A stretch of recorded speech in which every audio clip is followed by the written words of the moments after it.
Tout d'abord, il est primordial de comprendre quelles sont les raisons qui poussent une personne à devenir une prostituée ou travailleur et travailleuse de sexe.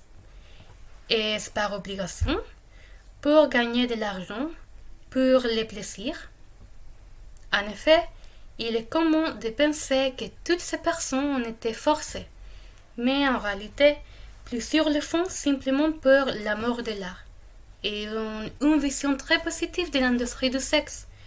Ici, je vais vous raconter leurs raisons pour défendre le métier.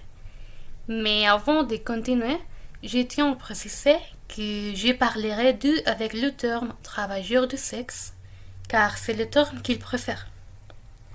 Chaque témoignage lui écouté des caractères introspectifs et personnels. Cependant, ils partagent tous des vécus et des opinions similaires en faveur de l'industrie du sexe. Parmi les raisons les plus souvent évoquées, l'amour pour le sexe occupe une place centrale.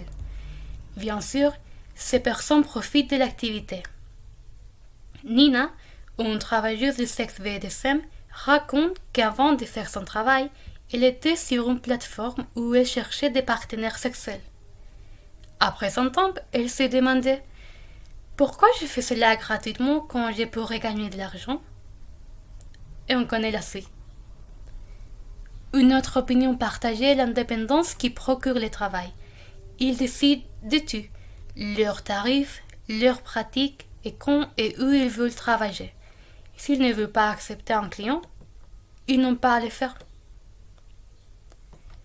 D'un autre côté, le facteur émotionnel est également important. Plusieurs d'entre eux se voient comme des psychologues. Ils déclarent que pour eux, il s'agit d'un service où ils peuvent connaître d'autres vécus et même aider les clients en les écoutant sans jugement.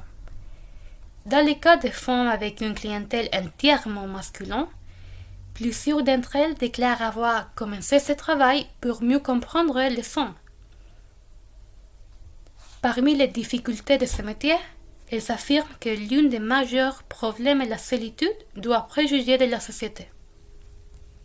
Certainement, il existe une conception trop négative autour de ce métier et de ces stéréotypes tellement violents, ce qui, par conséquent, force ceux qui le pratiquent à le faire dans l'ombre. Vivons pratiquement une double vie. Alice, par exemple, une escortière de 21 ans, affirme qu'il y a un manque total de reconnaissance pour l'exercice de son métier. Bien sûr, le point commun des témoignages trouvés est que ce sont des personnes qui travaillent de manière indépendante.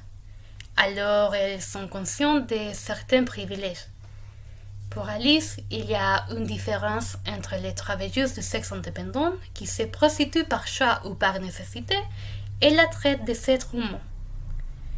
Pour approfondir davantage sur ce sujet, je vous raconterai dans la vidéo suivante l'histoire de Julie Venermos, une scripteuse qui a parlé sans filtre de ses expériences dans l'industrie du sexe dans le podcast Loco.